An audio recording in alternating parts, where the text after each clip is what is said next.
Hey everybody, welcome to Hills and Gills. If you're new to the channel, my name is Chuck. We've been doing a series on some of our favorite patterns, guys, from brim all the way up to musky and striper. We got a playlist down there in the description if you'd like to check it out on some of the jigs that we've already tied. And we're going to be tying some streamers and stuff for those big river smallmouth. We're going to be tying some flies. We got a lot of stuff coming down the line and a whole lot of fishing.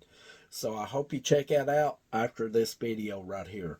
Today, we're tying up a super simple but effective little jig. This is a 1 32 ounce, aka the little Popeye jig. If you stream and river fish for trout, if you fish for like big brim, like big bluegill, big shell crackers, even those big slabs, aka the crappie, this right here, guys, is a killer right here. I call this the Bumblebee.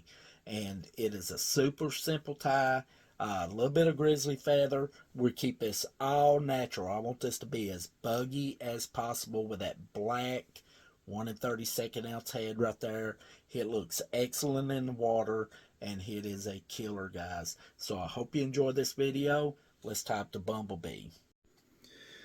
Okay, guys, let's get this little 1 32 ounce Bumblebee jig tied up here. As always, I'll go over the colors that we used on the jig head, and it was just nothing more than a 412 black LA colors. This is my favorite fingernail polish when painting jig heads, and if you get it with a sticker on it, it's got the hardeners, as you can see right here in it, making it a harder fingernail polish. It's like $1 a bottle at your local Family Dollar or dollar store.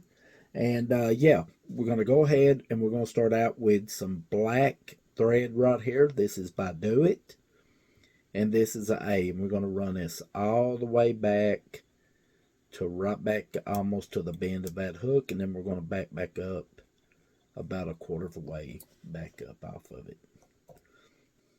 Now the first thing we're going to be adding is a little small grizzly feather right here. So I want this to set back off this little jig back about 1/2 inch. So I'm just going to pull some of these feathers back right here, just like so. Kind of get a measurement on it.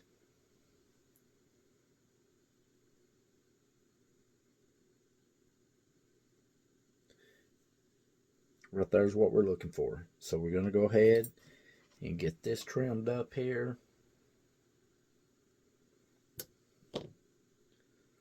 Remove some of those feathers. Right there's what we're needing. We exposed that stem, and we're going to lay it right on top of the shank of that hook, that stem, and we're going to give it a couple of loose turns right here to catch it in.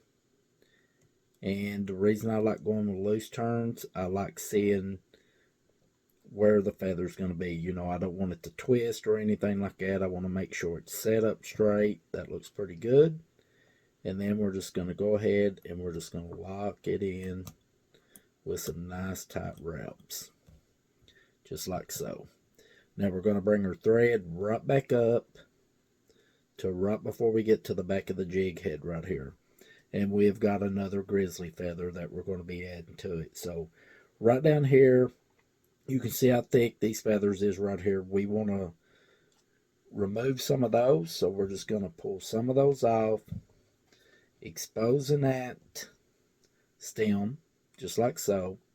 And then we're going to clip it down a little piece. We want to leave just a small portion of that stem to be able to tie into right back here on this jig. So we're going to lay it right back on the shank of that hook, and we're going to give him a couple wraps and just get him tied in here.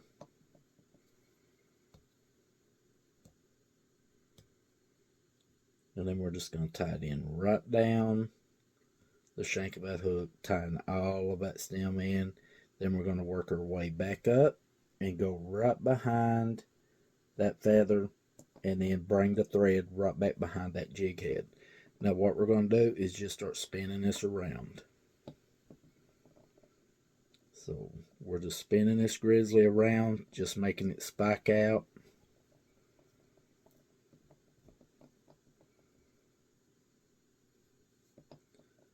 And this is pretty much going to be the body part to this little Popeye jig right here, to this little bumblebee.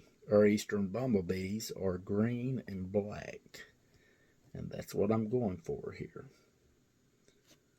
So we just keep twisting this around here, spiking those feathers out as we go. I think I can get one more twist on this right here. I hope that is. Yeah. And now we're just going to make some tight wraps right down through the grizzly feathers, and then we're just going to tie it in the back, and then we're going to work our way right back up to the jig head right there. Now we can go ahead and cut this excess off that we got right here. We won't be needing it. Now all we got to do on this little jig now is I'm just going to lay these back just like I did with that yellow jacket jig. Now I'll just take my fingers and I'll just keep working these around. This is the fun part sometime. And then I'll just give it a couple wraps, nice tight wraps right down the feathers.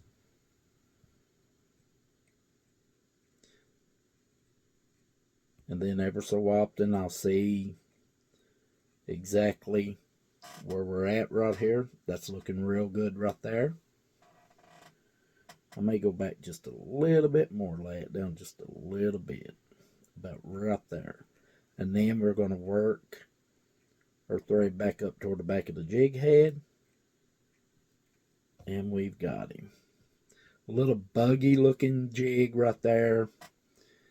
Absolutely love that little color pattern. And we're going to do 5 turns on our welt finish where this is a smaller jig.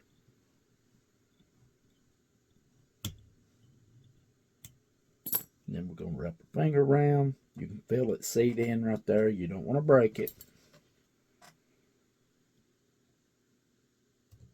Go ahead and get that clip.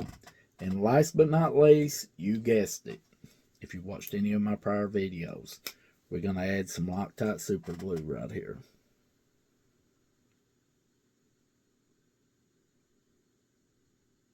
Just one little drop right on top of that collar. We're going to take our old spent brush, and we're just going to work it all around, locking all that in. You won't have to worry about that collar coming loose. And it also gives it a nice shiny look as well. Well, guys, there you go. The little grizzly bumblebee pattern. Our eastern bumblebees around here is green and black. And this is just the ideal color whether you fish for trout in your streams and rivers, you fish for those big brim like those big bluegills, shell crackers, and also this is a killer pattern for those crappie as well. A black 1 32nd ounce jig head, natural looking, buggy looking type body on this. I didn't go with no flash. I wanted to keep it as natural as possible. And yeah, I hope you try this tie right here, guys. I think you'll really like it. And if you do, I hope you give us a thumbs up. And also check the playlist out down below. We got a whole lot more jig tying down there in the description, and how to remove the collars off these jigs as well. A simple, easy way. Well, that's about it for this one, guys. I hope you follow us over on Facebook and Instagram as well. Stay safe out there on the water, and we'll see you right back here at Hills and Gills.